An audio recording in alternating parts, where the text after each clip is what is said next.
No one lays down the law like Car and Key. This is the Law Report on SAFM. And a very good evening to you from tonight's Law Report program. Well, as you know, once a month here on the Law Report, we run a legal clinic trying to answer a range of questions on a number of different topics. And tonight, it's again time to open the lines for you to ask that legal question that doesn't quite fit into the other topics we discuss here on the Law Report. I'm joined once again this evening by attorney SchoemanLaw, and she's a director of SchoemanLaw Inc., attorneys at Conveyancers and Notaries Public. Nicoline, good evening. Welcome back to the show. As always, thanks for having me. Well, it's our last show for 2015 because next month I will be on leave when it's our time. So we'll see you back again in January only. Well, hopefully I'm also on leave Yes. next month. I think we need a bit of a break. It's been a tough year. It's been a very tough year. For many people. So, but I can't believe that it's over. No, somebody stole half the year. I don't know what happened to it because it just disappeared when I wasn't looking. So I'm not sure what happened to it.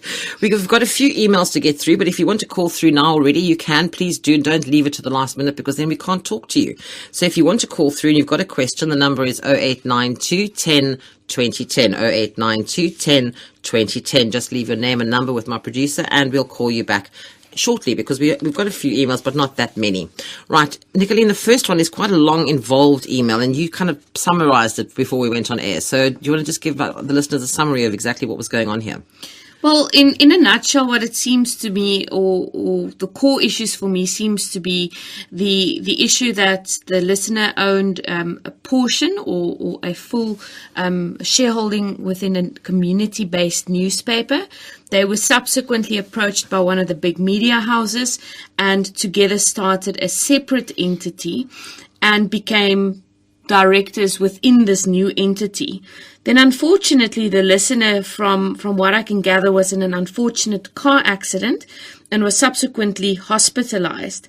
7 days down the line from being sick, he or she emailed the CEO and asked for an extension, what I presume, or rather read between the lines, to the 7-day leave period, and was subsequently advised that, you know what, this... And I quote, "This is not my problem. This is your personal problem. I'm not your mother.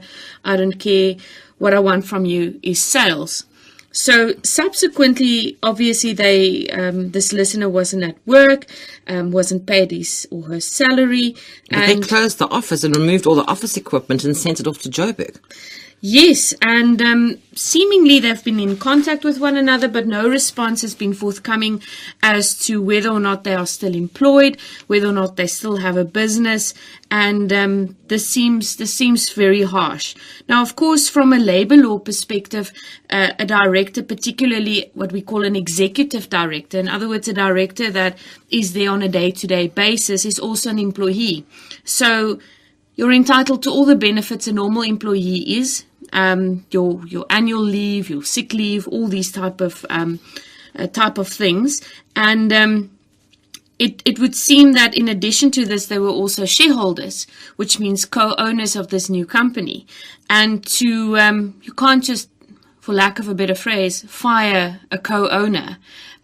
Despite the labor law issues that may exist here and are somewhat without my or outside of my area of expertise, it would seem that if we're talking about the one hat being the director hat, a proper process wasn't followed. Firstly, because you're an employee, if you're an executive director, you're entitled to all the sick leave benefits a normal employee is. So if you are in an accident and you are sick for a long period of time, that isn't necessarily a ground for terminating your directorship. In addition to the employment aspects that are involved, as a director, you are also employed in terms of the Companies Act. You hold a particular office, which means if that is to be terminated, there's a particular process in addition to the labor law procedure that needs to be followed in order to terminate your directorship. Presumably, this was also not followed. I mean, the listener hasn't been paid for 3 months. And more so, if you are also a shareholder, you're a co-owner of this operation. So regardless of the process that was or was not followed as a director in terminating your directorship or your employment, there's also an additional aspect of your co-ownership. And you cannot other than being bought out of this entity. You cannot be terminated as such. But the other thing that also gets bizarre is that the big media house that bought them out has now also changed the name, which they weren't supposed to do. They said they wouldn't do it, and then now they're doing it, or they've done it. But the listeners also signed a restraint of trade with this media house, so now he's really stuck. Yes, it just gets extremely complicated by the sounds of it. So my advice to the listener would really be you need to get some legal advice. You need a labour lawyer. A labour lawyer to deal with those aspects, and then a company law specialist to look at the co-ownership portion. Clearly, you weren't bought out, so you need to understand exactly how your shareholders' agreement operated and under which circumstances you could be bought out. And if you were indeed, where's the money? Yeah. For lack of a better phrase. As for the restraint of trade, one needs to examine the aspects of those and how wide it is. Some of these restraints of trade really are very wide in terms of area and duration, and are often unenforceable in terms of law. So that would also be a good thing to run past a specialist attorney. Right, and I just want to make one point here, is that we spoke there a little bit about labour law, but that is not what we're really talking about tonight. So labour law and property law, just hang on to those. And criminal law, that's coming up next week with William Booth. So hang on to those questions for later in the month. Right, our next email is from Jody. Says, we as a group wish to start a cooperative and need the legal way to register, even incorporate the cooperative. And then he wants to know, can you send me all the legal documents we will need? Now, I just wanted to ask you, what legal documents do they need to be able to do this? Well, it's the same type of process that you would use in order to register a company. The CIPC is also the governing body dealing with these registrations. The registration for a cooperative is very similar to registering a company. So a similar set of documents regarding the name of your cooperative, the members, the founders, and then, of course, your cooperative constitution. There is a template on the CIPC, but I always say to any client or any prospective client, those forms are great to start off with, but we as attorneys recommend that you rather put something together that suits your particular business and the particular way in which you do things, of course, within the framework of the Cooperatives Act in this case. So don't hold on to that template, the Constitution template, for too long. And there aren't many attorneys in the country specializing in cooperatives. It's a very much a niche field. So where would he find the names of the people that he could actually approach? Well, we do specialize in it. My dissertation as part of my master's thesis was on cooperative law. But if we don't know, I don't know where they the are listener based, is, no. But best call would be to the Law Society if you're not based in the general Cape Town area. As far as we are able to give some informal guidance, we are quite willing to do so. Right, okay. So, Jody, I'll send you all those notes. If you haven't written them down, I've made notes, so I'll send those to you tomorrow. Right, next email says, I'm concerned about my rates rebate for pensioners that I applied for some years ago and which, according to my gross monthly income, was approved. Having now read clause 5.7 of the rebates policy that I saw for the first time last week, I'm concerned that I should not be getting the full rebate. I've discussed my concern on 7 occasions over time with different consultants at a particular municipal office, as well as at the call centre, and keep getting the same response that I am not in default and all is legal. It's the first time I've ever heard of someone who thinks they're paying or they're getting too much off. I'm the sole owner of the property, have no spouse, life partner or any other income other than that which I declared on my application form. However, although I do not receive an income from my niece who lives with me, she is part of the household. I was told that she does not count as gross monthly income and I do not need to submit any documents about this. The wording and advice received are confusing and I'm very worried that I have not been given the correct information, thus making me a defaulter with severe legal consequences to come when I sell my house. I would appreciate the advice about my rates rebate for pensioners from someone who deals with these matters, as not knowing the accuracy of what I was told is causing me a lot of stress.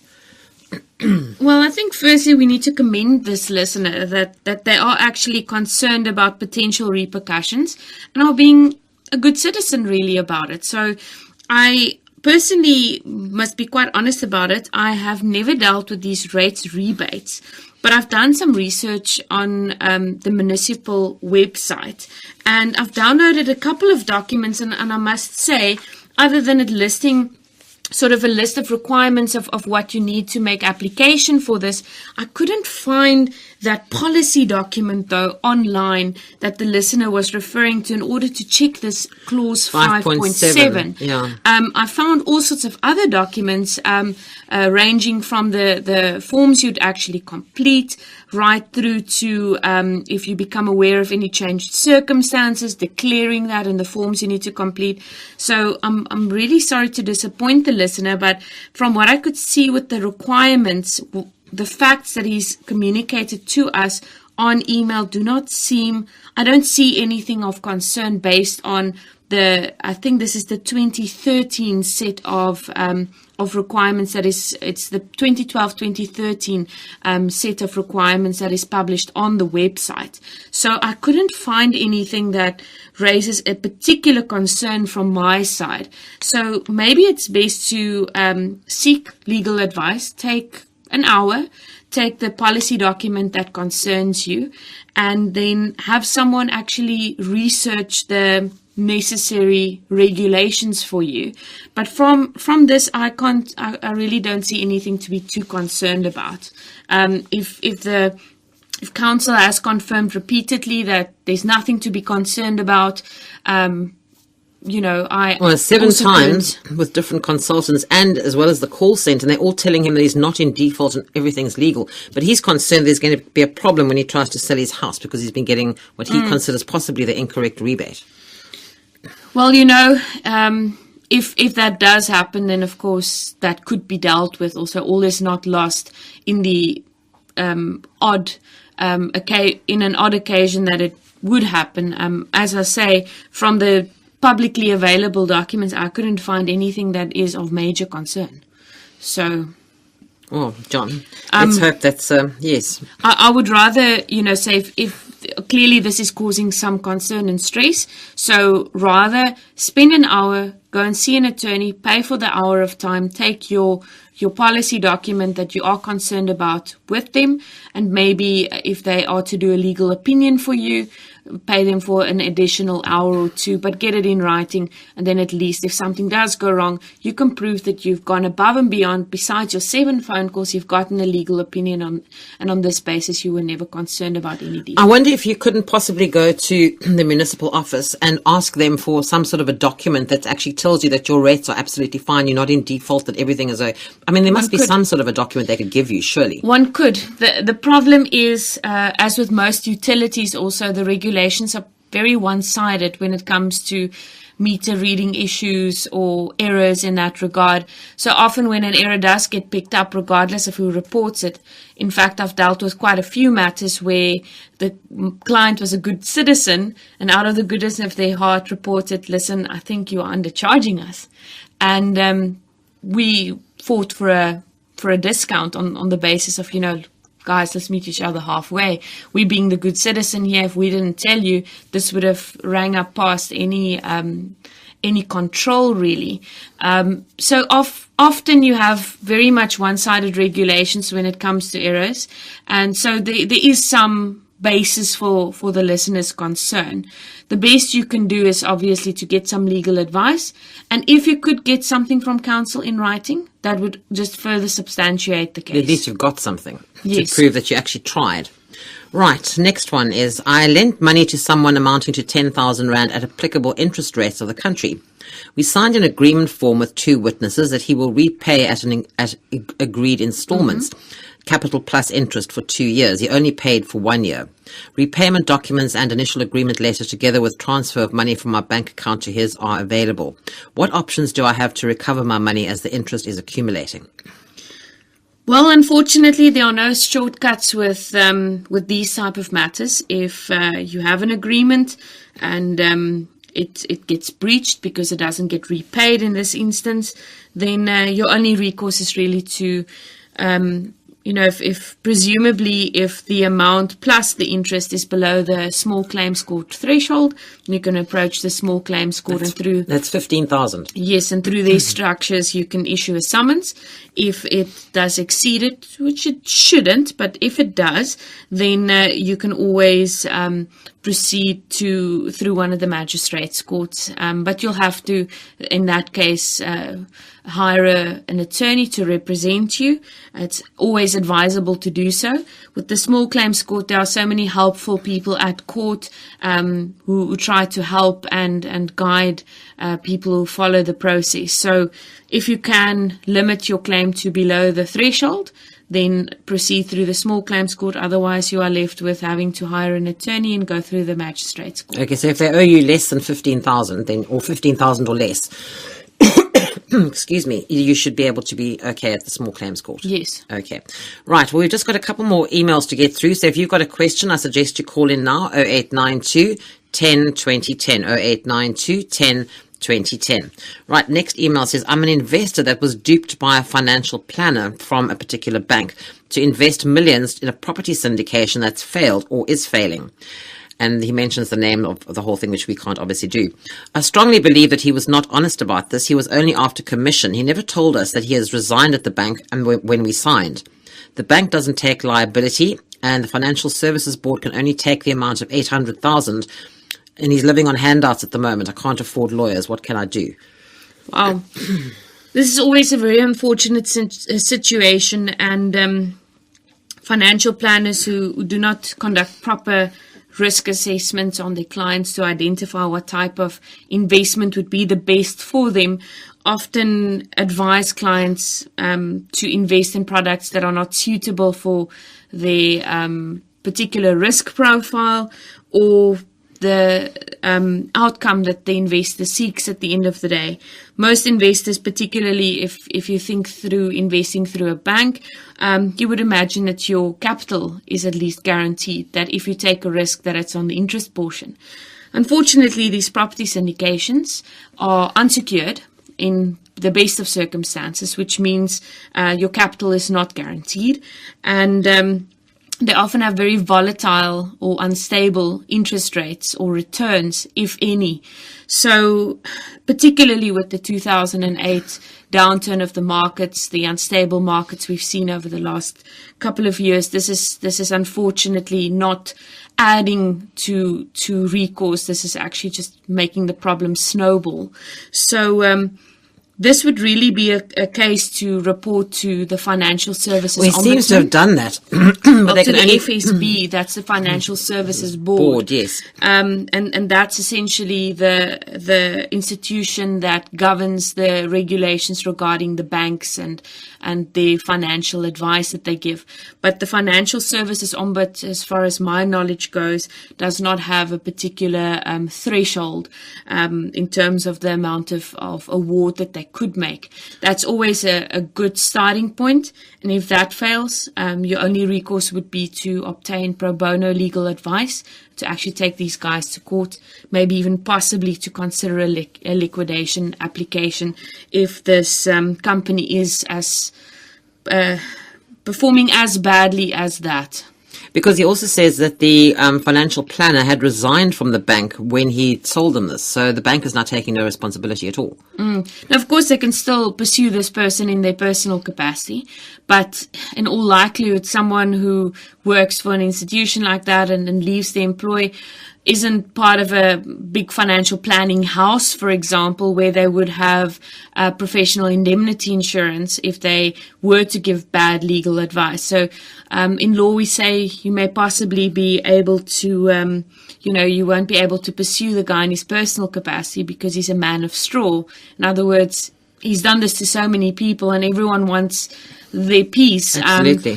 That the only option would be to really either approach the ombudsman and add both the planner as well as the company involved as joint defendants, was complaining against.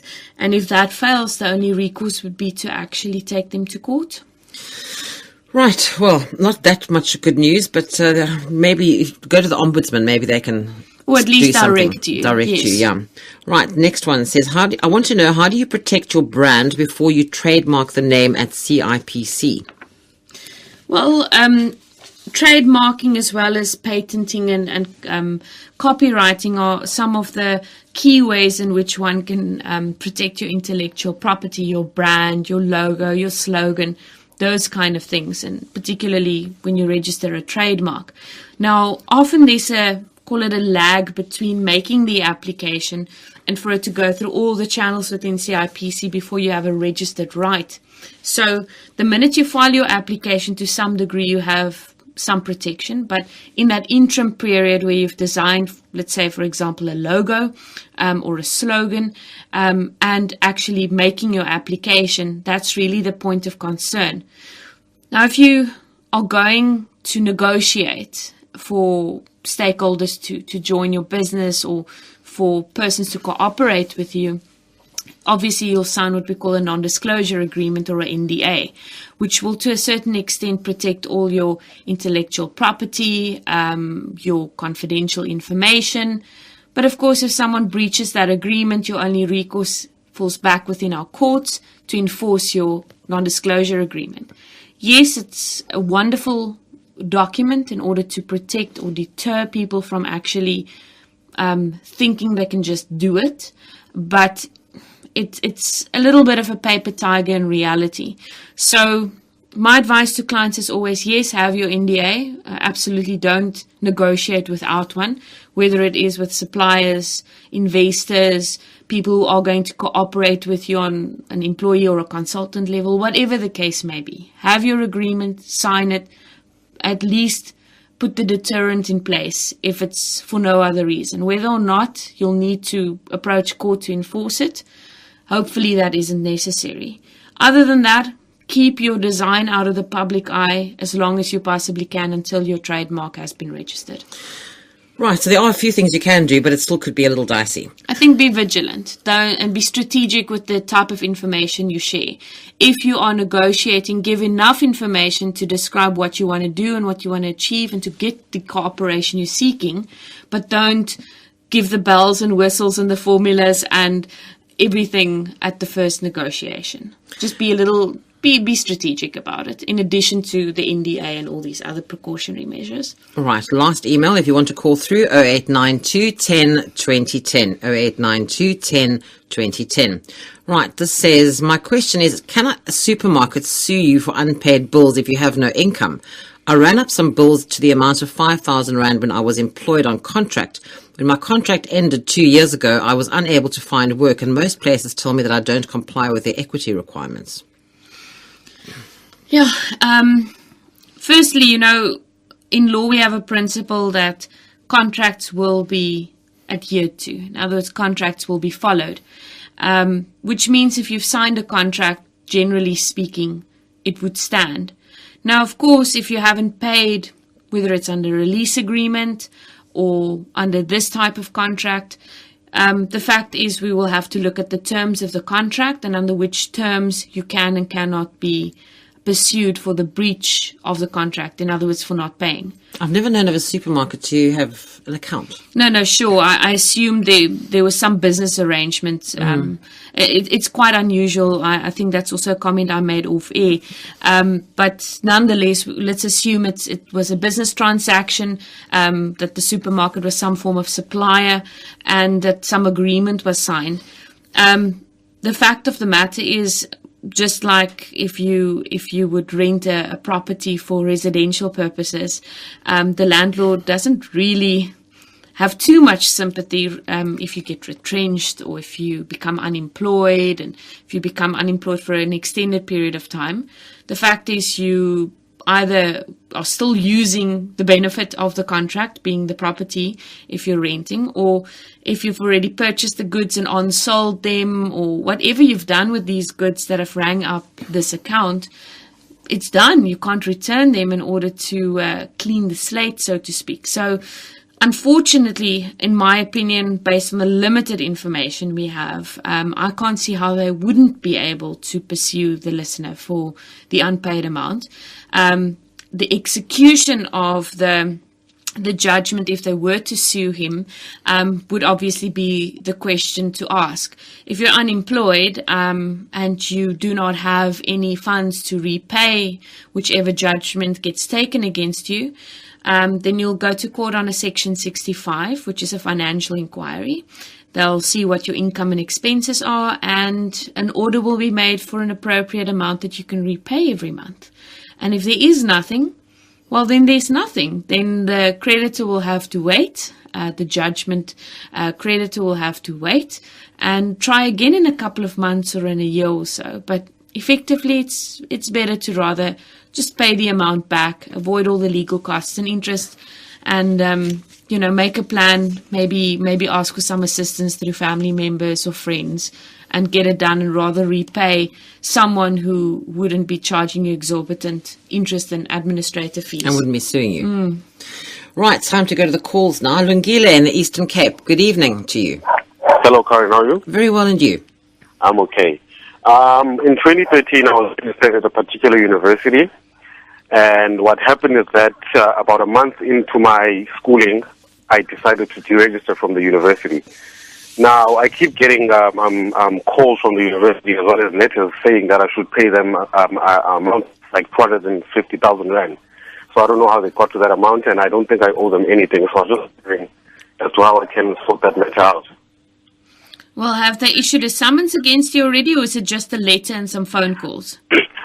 First it was phone calls, just SMSs, but recently, about 3 days ago, I received a letter which states I owe them 258,000 rand. And mind you, I only spent at the university 1 month. I don't understand how they reached that amount. Oh, goodness, I agree with you. Tell me, and you said in what year did you embark on the studies? 2013. 2013, Lungile? yeah? Oh, I think we've lost Lungile. Can we just get him back on the line? I think you said 2013, I think you said. I just wanted to make sure, but then, until such time as they actually issue a summons, let the 3 years tick away, and maybe this takes care of itself in terms of prescription. But if a summons arrives, don't Well, let's see if we're going to get him back on the line in a moment, and we can just ask him what exactly he has received. He said it started out with SMSs and then phone calls, and now 3 days ago, a letter. He received a letter. So, depending when in 2013, so let's say it was early 2013, so early 2016 would be the 3-year period of prescription. you back with us? Yes, I'm back. Great, okay. You were saying, Nicolene, for whatever you do, if a summons arrives, don't ignore it. Yes. Then you need to get yourself some legal assistance, and your attorney would be able to guide you through the process and gain some information as to how they've come up with this amount. It does seem quite unrealistic to me. It's ridiculous. Now, my question is, won't my failure to respond to their SMSs and phone calls be construed somehow as an admission of my debt to them? Well, letter of demand is really the key process that sets the collection process in motion. So a letter of demand, most people in my practical experience don't respond to. So yes, in law there is a principle that says if you remain unresponsive or silent, then it's a tacit admission of guilt or indebtedness. So technically speaking, academically speaking, yes, you should respond.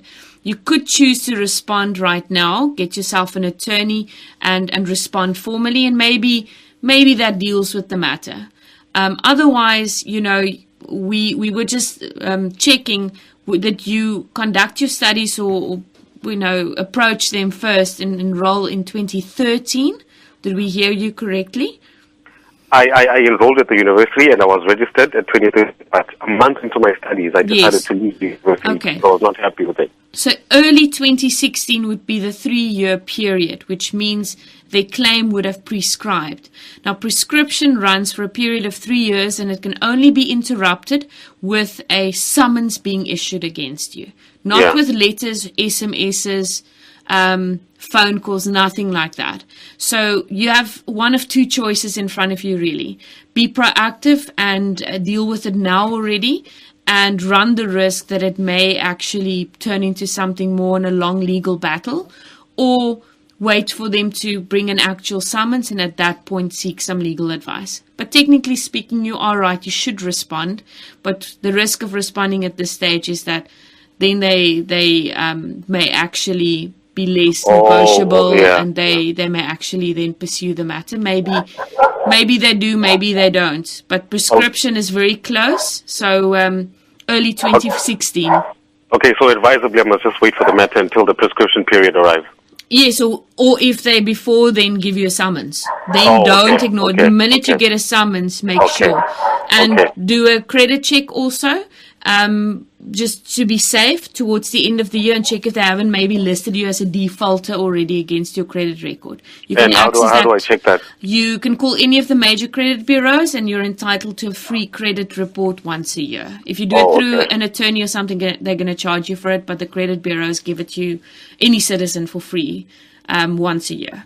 Okay. So just check that they haven't done that. If they've already listed you, then my theory is get a lawyer and get some advice now already, regardless of whether the summons has arrived. Lungile, I just wanted to ask you something. Have they sent you a detailed statement of how they got to this amount?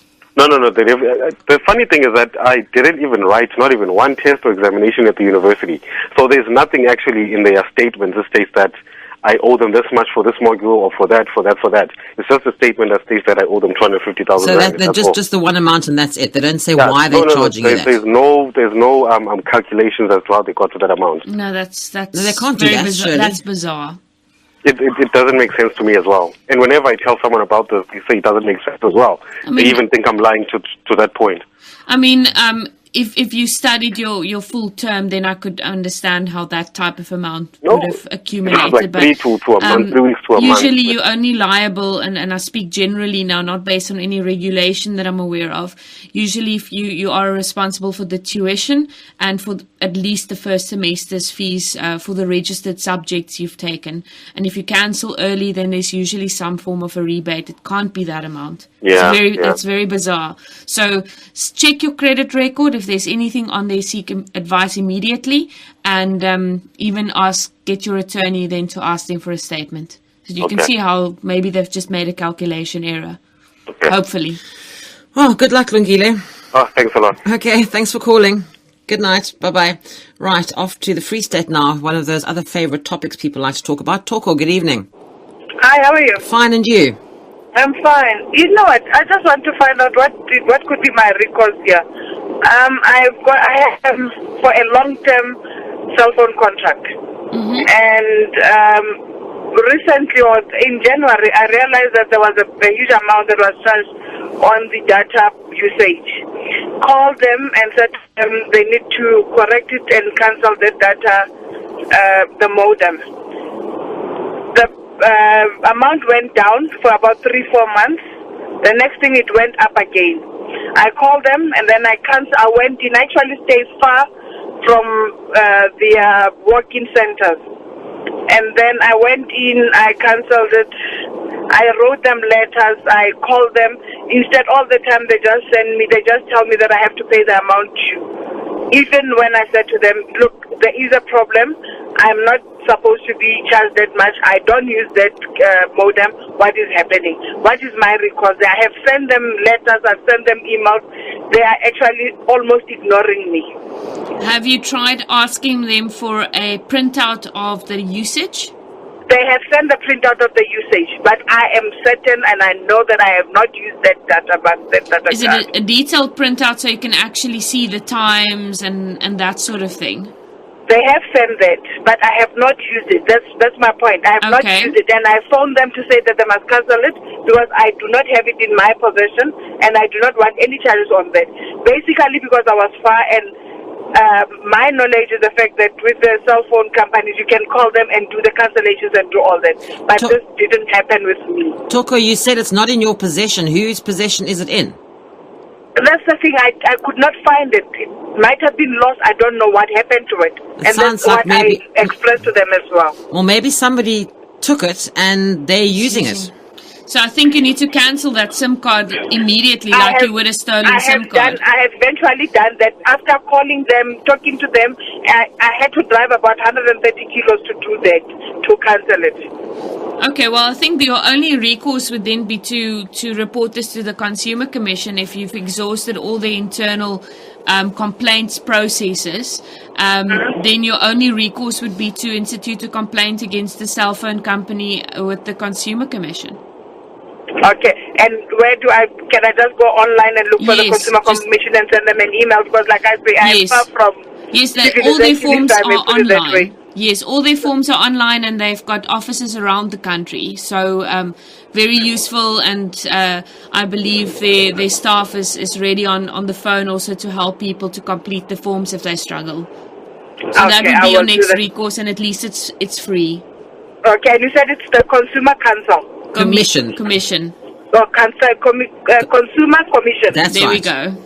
Okay, thanks a lot. I appreciate your help. Thanks, Good welcome. luck. Good luck. Thank Bye-bye. you. Thank you, Bye. It sounds to me like somebody else is having a final time with her modem. Gosh, not good. Right, Gary in Athlone, good evening. Hello, good evening, Karen. Good evening, Nicolene. Hi. How can we help you, Gary? Good evening. Yes, my problem is in connection with the deceased estate. My sister passed away in 2013 after 37 years of service at one company. You understand? And I was first approached here by the family in connection with being appointed as the executor, etc. And I've went through all the channels, but the feedback, because it passed away interstate, there was no will. And and I am not sort of au fait with all of those procedures with laws, etc. And up till now, the everything has not been finalized and finished. Where the monies went to from a work or from the union, and so on. You understand? So I'm in a bit of a limbo. I don't know what to do further from here now, as to say. Well, have you reported the estate to the Master of the High Court already? Yes, that is correct. Yes, I've been through, like I said, I approached the work. A work referred me to the union to say all the monies and everything is there. The union said I must appoint an attorney, and that is what I did. And okay. I went to it is in the hand of the masters and it's the hand of the attorneys and everything like that. But now, because of the nature of, I don't know how this legal procedures work, etc. The attorney, because I wasn't, as if to say, entitled to be appointed as executive, even though all the families, because my sister passed away, she never married, she had no siblings, my mother and my father passed away, so that is according to the legal procedure. The next of kin is supposed to receive a benefits and so on. But then the attorney that I appointed, he was also, even though we went through the procedure to be appointed executor, he also lost the right to be the executor, and it eventually found that only ended up in the hands of the union that she belonged to, and the union they dispersed like a very paltry amount just between the few. We live here in one house. Here my sister used to live, and she lived here all the years with us.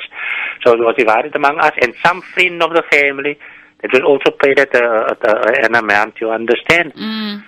So and I went back to the masters, and I did fill in all the to be appointed executor, because there's still money in the bank. There's still other outstanding money.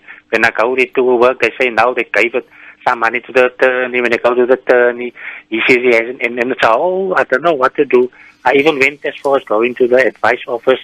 They said I must approach a pro bono attorney, and that was a loss. That was a few months ago, and they said that I do sort of but I haven't done anything from anyone up till now in connection, and I don't know what to do as from here. Okay, Gary, can I just ask you a question? I'll ask Nicolene the question. Okay. Why, with two questions. First of all, if Gary was going to be benefiting from this estate, he shouldn't be the executor, am I correct? No. Or can you be? If someone passes on intestate, then the family, the next of kin, even though can you're going to nominate inherit, you someone, and you can then become the executor, regardless of whether or not you are to benefit. Yes. Second question, Gary, this is for you. Why would a friend of the family get some of the money? That is what I up till today don't understand, and the lawyer is in possession of the sworn affidavits, everything that we don't understand how that works. I think it has a lot to do with that union that you work through. Why aren't there any monies that I can go to work? They can't. Nobody can forward me any legal documentation, statements with nothing. I was banned from pillar to post from here to there, and nothing is forthcoming. Okay, Nicoline? Well, I think, excuse me, you can, in any event, as you can approach the master and see what has transpired there. Because any deceased estate that is administered, even if it's a fairly small estate, must be reported to the master. And if it's a fairly large estate, it sounds to me like this may be an estate above the 125,000 rand threshold. Definitely. So then they must give a full account of how much money was collected, where was it paid, which accounts were paid from the money. They must give a full account. We call that a liquidation and distribution account.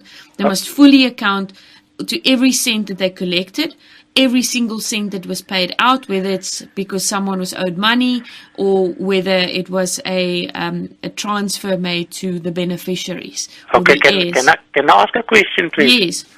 That statement that you just made now, where do I find that? Because I did approach the master, I've been there a few times already, and nothing of that is forthcoming. Well, you need to ask the master to make you a copy out of the file of the liquidation and distribution account. But also, I would recommend that you get a second attorney involved on a pro bono basis, that they help you through the process, explain the process to you, and if there's any money missing, sooner rather than later that we start investigating this. The longer we wait, the more these guys that have gotten money that maybe shouldn't have time to spend it.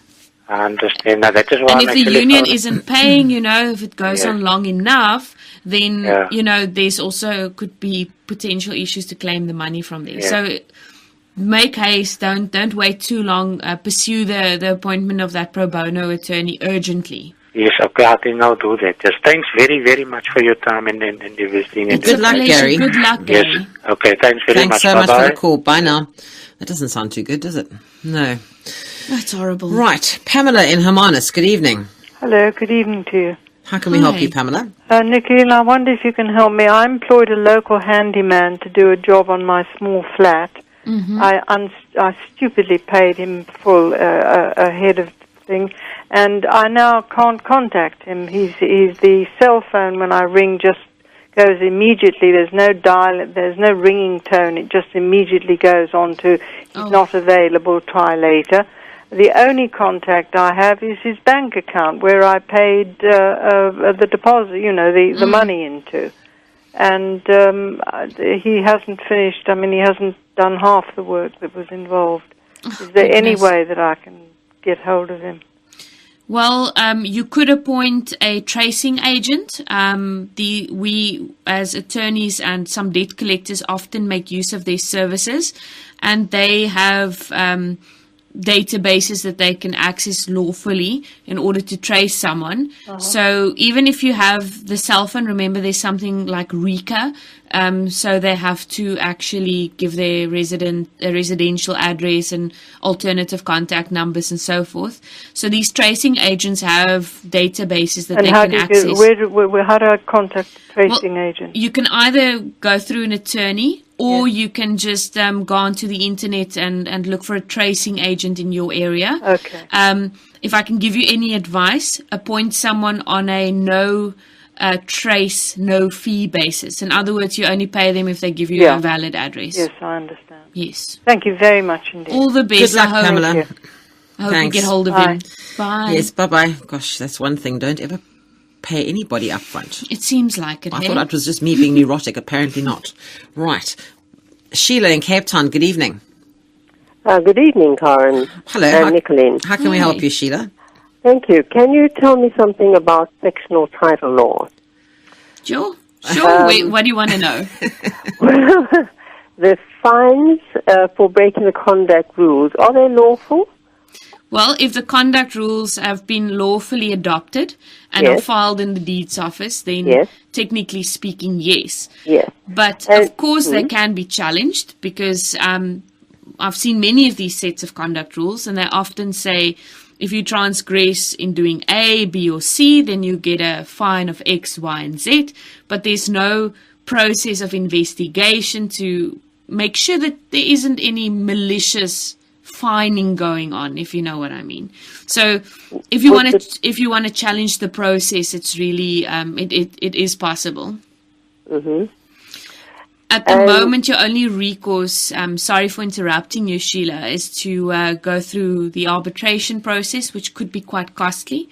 But in the next couple of months, they will be establishing an ombud structure, which will allow sectional title complaints to be dealt with like insurance complaints, less the exorbitant legal fees in arbitrations.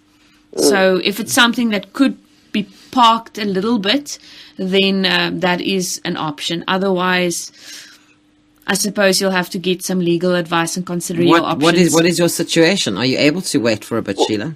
So what is the point of having the conduct rules if they cannot be enforced? Oh, that's a good question. Are you looking at it not from the point of view of somebody who's about to be fined, but somebody who's concerned about somebody else breaking the rule? Yes. Okay. Well, I always say with these conduct rules, as long as they are procedurally and substantively fair, then, in other words, that they get applied equally to all owners and that all transgressions are handled with exactly the same force, then trustees shouldn't have any problems enforcing fines if they've got a reasonable process that they follow each and every time to check that there's no abuse of the rules to either side. Then there shouldn't be any issue in enforcing these rules. And if someone doesn't pay the fine, of course it gets added to their levy account, and when they want to sell their unit, then they will have to make that payment in order to be able to get a levy clearance. But they might sell their unit 20 years after they've had the fine. It'll still be sitting there. It'll still be sitting there with interest. Can interest be applied here? Usually they do apply interest, but it's usually not a very, very large interest amount. It's Okay, sort of but an is that overdraft valid? kind of rate. Is that valid? Sheila wants to know. Well, I've dealt with many of these cases, and usually the interest portion is something that does get argued about. And many body corporates get to a point where if they can get the capital when the transfer of the unit happens, they do look the other way in terms of the interest. So, but one should also not start creating a precedent where, it's okay not to pay it for 20 years and, it's okay, we'll write off the interest. So I would say if there's a rule, then apply it consistently. No special treatment for certain owners. Rules are rules and need to be applied consistently and fairly to all. Yes, I agree with you. Right. Okay. Thanks, Thank you Sheila. very much. Thanks so much for the call. Thanks. Good Right. night to you. Right. Staying in Cape Town, Hazel, good evening. Hello? Hello, Hazel. How can we help you? I have a query here. I went to a service provider to help me reconstruct my debt. Oh, Hazel, your line is breaking up terribly. We couldn't quite make out what... No, your line is very bad, Hazel. Just try moving around a bit, okay? Is it okay? Can you hear me now? Now we can, yes. Yeah. So I went to an agency to reconstruct my debt. Your debt, okay? Yes. The agency here immediately applied for a debt review. Mm-hmm. And they came back to me via SMS that I'm under debt review. Yes. Now, after the third month, as the consultant write up my application, mentioned to me that if the first payment is not coming off from the bank, then I must come in again to reapply to reconstruct my debt. I want to know if the reconstruction of my debt, is it linked to my debt review certificate or to my debt review application? Well, I'm so confused because it drives me mad. I want other service provider to reconstruct my debt because they reconstruct my debt, my plan to pay back the money so high. So I want some other service provider that I can trust to reconstruct it again and to pay my debtors. Because they already sit with as I contact them, they said to me they can't help me in any regard. I must come to them. I must stay with them. I said, I don't want to stay with you because I don't trust you. I want the other service provider to help me to reconstruct my debt and to pay it back. I know that after 5 or 3 years, I must go back to them to show them that I'm clear, to show them that I paid all my debt. That is understandable. But they don't want to give me a cancellation letter that I'm not going to use them as a service provider to my debtors. Okay, Hazel. I want to use somebody else. Okay, What's Nicoline. going on? Well, firstly, I don't deal with debt counselling or debt reviews because the National Credit Act precludes attorneys from performing those functions. You are either a debt collector, so you act for people who are owed money, or you're a debt counsellor. So unfortunately, we operate on the flip side of the coin, so to speak. Generally speaking, before the National Credit Act was amended a few months ago this year, debt counsellors couldn't make the deductions from the debtors' salaries or income. In other words, take a debit order from their bank and then pay their creditors for them. That has now changed. So if you are under debt review, your debt counsellor could take the money and disperse it to the relevant creditors. But I personally have never dealt with a matter where you would want to change to a different debt counsellor. But I cannot see any reason for why you wouldn't be able to do this. No, so my advice would be to... Because my debt counsellor said she can help me. Yes. But before she can start helping me from scratch, they must give me a cancellation letter. You understand? Yes. No. And the service provider of this specific company, they don't want to give me a cancellation letter. I went mad. Now, Hazel, help me. Hazel, just one moment. Is there not sort of a council or an ombud or something that you can actually go there's to? the National Credit Regulator, which you could approach. Okay, Hazel, are you listening to that? For advice, the National Credit Regulator, or the NCR, they are the body that deals with all the debt counsellors and the debt review processes, and they also deal with all the regulations dealing with credit in our country, or the giving of credit. So that would be a good place to start.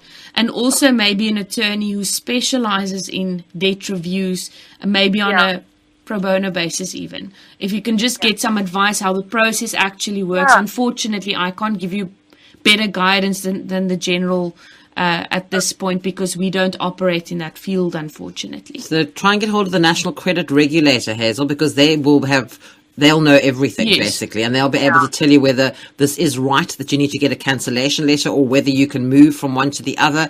They'll be able to give you all that information. Yeah, okay. And they'll be in the telephone directory. So you should... It is in the phone book. Yes. Yeah. The National Credit Regulator. Okay, thank you so much. Good luck, Hazel. Bye-bye. Thanks, bye-bye. Shame, she sounds quite desperate. Yeah, it sounds like quite a runaround. And, maybe it's a good thing that our regulations have changed this now, year. Yes. And, every year, every couple of months, there comes a few improvements. So one should just watch this space, I suppose. Talking about watching the space, we just have a few seconds left, but you said something very interesting a few minutes ago about the sectional title thing that's coming up soon. Yeah, the Sectional Title Ombud is part of the amended Sectional Titles Act. I believe interviews are being held, and the final processes of the appointment for the Ombud structure. So definitely watch this space. I think that will definitely be an added benefit to all sectional title owners and trustees. And disputes can be resolved in a much quicker, cost-effective way. And that's in the next few months. Yes, hopefully. Well, that's good news. That's the indication we've had from government, so we're all watching this space eagerly. So lots of things to watch the space for. Yes. Right. Well, you can watch the space for Nicoline. She'll be back in January. My thanks once again this evening to Nicoline SchoemanLaw, and she's a director of SchoemanLaw Inc., attorneys, conveyancers and notaries, public practicing here in Cape Town. And she's been my guest on tonight's edition of the Law Report program. And Nicoline will be back with us again for another law clinic on Monday, the 11th of January next year. I cannot believe it's the end of the year already. It's freaking me out. That's scary. Well, the Law Report, as you all know by now, is on the air on SAFM every Monday evening between 9 and 10. In next week's program, I'll be joined in studio by criminal law attorney William Booth. So if you have any questions on criminal law, join me then. That's the Law Report next Monday, the 16th of November. I'll be back with you again tomorrow evening just after 9 with Health Matters, and it's our monthly phone-in. And this month we'll be focusing on diabetes with Professor Larry Distiller. Stephen Kirk. No one lays down the law like Car and Key. This is the Law Report on SAFM. And a very good evening to you from tonight's Law Report program. Well, as you know, once a month here on the Law Report,